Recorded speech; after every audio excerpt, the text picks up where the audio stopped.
நாடுடைய சிவனே போற்றி, எந்நாட்டவருக்கும் இறைவா போற்றி, காவாய் கனகத் திரளே போற்றி, கையிலை மலையானே போற்றி போற்றி, வடவேங்கடம் தென்குமரி ஆயிடை தமிழ்கூறு நல்லுலகம் என்று தொல்காப்பியர் தென்னாட்டினை சிறப்பித்து கூறுகின்றார்.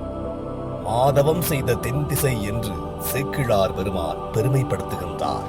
வியந்தமிழ் மண்டலம் 5 என்று சிறப்பிக்க பெரும் பெருமையுடையது தமிழ்நாடு.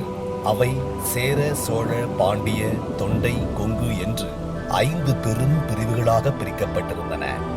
இதில் கொங்கு மண்டலம் சான்றோர் வளமும் இயற்கை நலமும் சிறந்த தனி நாடாக இருந்தது.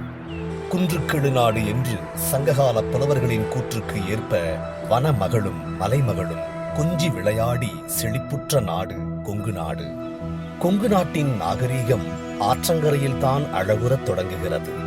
மிக பழங்காலத்திலேயே யவனர்களும் ரோமானியர்களும் கிரேக்கர்களும் மேற்கு கடற்கரை வழியாக வந்து முட்டத்து நாகேஸ்வரம் வெள்ளலூர் நாடு வரை வாணிபம் செய்ததற்கான சான்றுகள் இன்றும் கிடைத்துக் கொண்டே இருக்கின்றன.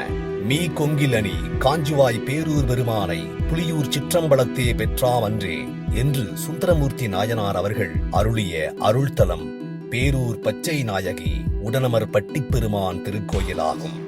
இத்திருக்கோயிலின் கீழ்த்திசையில் சீலத்தவர் போற்றும் திருமடம் அமைத்து திருநெறிய தமிழும் சைவ நெறியும் தழைக்க நல்வழி காட்டிய அருட்பேராளர் தவ திரு சாந்தலிங்க அடிகளார் ஆவார். திருக்கயிலாய மரபில் வந்த சைவ சித்தாந்த தோன்றலாகிய மெய்கண்டார் வழியில் வந்த ஆதிசிவ பிரகாசர் குருவாக ஏற்று பலருக்கு வழிகாட்டிய சிந்தனையாளர் சாந்தலிங்க அடிகளார் ஆவார். சாந்தலிங்கரின் தோற்றப்பொலிவையும் தவப்பொலிவையும் உணர்ந்ததால் அடியவர் கூட்டம் நாளும் பெருகியது.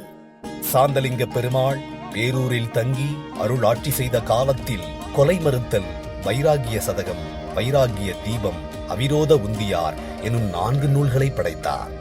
திருக்குறளின் உயர்நெறிகளின் அடிப்படையில் கொலை மறுத்தல் என்ற நூலில் உயிர்களை கொல்லாமை, புலால் உண்ணாமையை வலியுறுத்துகின்றார். வைராகிய சதகம் என்ற நூலில் மெய்மை உணர்வதற்கு வேண்டிய நடைமுறைகளை 100 பாடல்கள் மூலம் விளக்கியுள்ளார்.